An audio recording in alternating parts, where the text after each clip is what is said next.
بسم اللہ الرحمن الرحیم لا اکراہ فی الدین قد تبین الرشد من الغی فمن یکفر بالطاغوت ویؤمن باللہ فقد استمسک بالعروة الوثقى لا انفصام لها واللہ سمیع علیم۔ لا اکراہ فی الدین، دین میں کوئی اکراہ نہیں۔ اکراہ کسے کہتے ہیں؟ کسی کو مجبور کرنا، زبردستی دین قبول کروانا۔ ایک صحابی تھا رسول اللہ صلی اللہ علیہ وآلہ وسلم کا، اس آیت کی جو شان نزول میں بیان کیا گیا، اور یہ بات یاد رکھیے کہ آیت الکرسی وَهُوَ الْعَلِيُّ الْعَظِيمُ تک ختم ہو جاتی ہے، آیت نمبر 255 سورۃ البقرہ کی 255۔ ہاں، اہل بیت اطہار کی یہ روایات ہے کہ جو آیت الکرسی پڑھے وہ ہم فیہا خالدون تک بھی پڑھے، لیکن یہ نہیں ہے کہ وہ سب آیتیں ملا کر آیت الکرسی یہی ہے، تو ایک آیت ابھی وَهُوَ الْعَلِيُّ الْعَظِيمُ تک ختم ہو گئی، لیکن روایات میں یہ تاکید ہے جو اس کو پڑھے وہ اگلی آیات بھی دو مثلا پڑھے۔ توجہ فرمائیں، رسول پاک کا صحابی ہے تو تجارتی قافلے وغیرہ آتے تھے یا یہ جاتے تھے، تو اس کے بیٹوں کو کسی عیسائی نے تبلیغ کی اور یہ اسلام چھوڑ کر مسیحی ہو گئے، تو ان کے باپ کو جب پتہ چلا تو یہ رسول اللہ کے پاس آیا اور کہا کہ یا رسول اللہ میرے بیٹے اسلام چھوڑ کر عیسائی ہو گئے ہیں، تو میں زبردستی ان کو واپس مسلمان کرنا چاہتا ہوں۔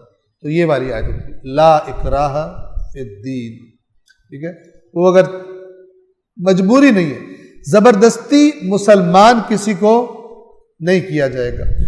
لا اکراہ فی الدین، دین میں کوئی جبر و اکراہ نہیں ہے۔ قد تبین الرشد من الغی، یقیناً رشد واضح ہو گیا ہے غی سے۔ رشد اور غی میں کیا فرق ہے؟ جب انسان صحیح راستے پر، جس راستے پر چلنے میں ترقی ہے، منزل کے قریب پہنچے گا، کمال کی طرف حرکت کرے گا، اس کیفیت کو رشد کہتے ہیں، اس کیفیت کو رشد کہتے ہیں۔ اور اس کا برعکس کیا ہے؟ غی، اس کو گمراہی بھی کہہ سکتے ہیں، بے راہ روی بھی کہہ سکتے ہیں، بھٹک جانا راستے سے۔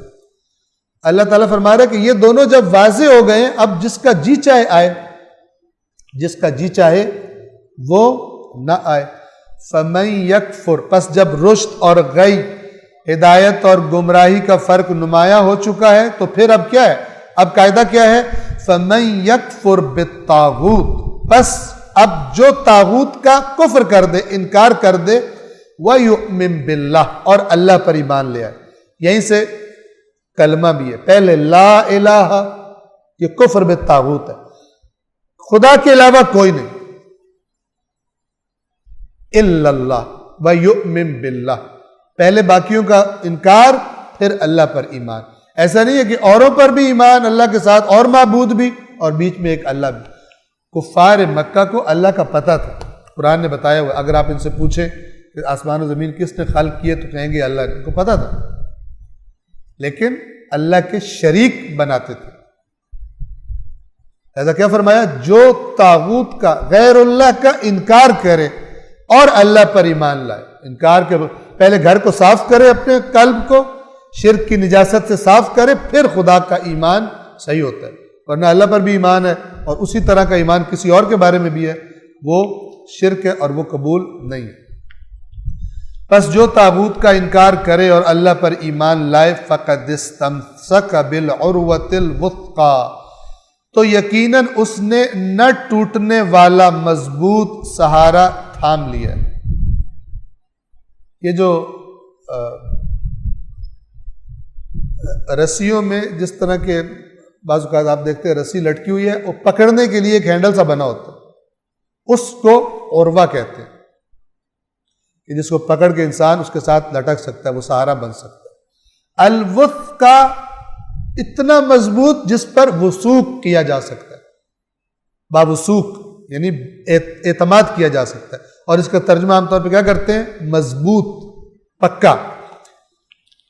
جو تاغوت کا انکار کر دے اور اللہ پر ایمان لے آئے تو یقیناً اس نے نہ ٹوٹنے والا مضبوط سہارا تھام لیا. واللہ سمیع علیم، اللہ بہت سننے والا اور بہت خوب علم رکھنے والا ہے. یعنی ہم نے ہر چیز واضح کر دی ہے، اب کسی کو مجبور نہیں کرنا کہ آئے تو اپنی مرضی سے، نہیں آتا تو وہ بھی اپنی مرضی سے. اختیار اور آپ سوچیں، تصور کریں، زبردستی جس کو دین پر لایا جائے وہ منافق تو بن سکتا ہے، چونکہ دین تو دل میں اترے تب دین ہوتا ہے، ورنہ منافق بن جاتا ہے. لہٰذا کوشش کرنی چاہیے اولادوں کے بارے میں بھی کہ اپنی اولادوں کے بارے میں ان کو اچھی طریقے سے ترغیب دی جائے نماز کی، اور نہ کہ پہلے ترغیب دی نہیں ہے، اب بعد میں اچانک خیال آیا، ڈنڈا لے کے ابا کھڑے ہو گئے کہ نماز نہیں پڑھے گا تو میں تجھے نہیں چھوڑوں گا. اب یہ نماز کا دشمن آپ بنائیں گے اس کو مثلا. ٹھیک ہے، اسٹارٹ ہی آپ یہاں سے لے لیں. اچھے طریقے سے دین کی محبت، ایسے طریقے، ایسی روش اپنائی جائے کہ بچوں کے دل میں خود سے رغبت پیدا ہو جائے دینی کام، نہ کہ ان کو جب نماز کا خیال آئے ساتھ ہی ابا کے ڈنڈے کا خیال بھی آ جائے. نماز کب پڑھنی ہے؟ جب ابا کا ڈنڈا سر میں لگے. اگر ڈنڈا نہ ہو تو نماز بھی نہیں ہے. اس قسم کی تربیت نہ کی جائے. صلوات پڑھیں محمد والے.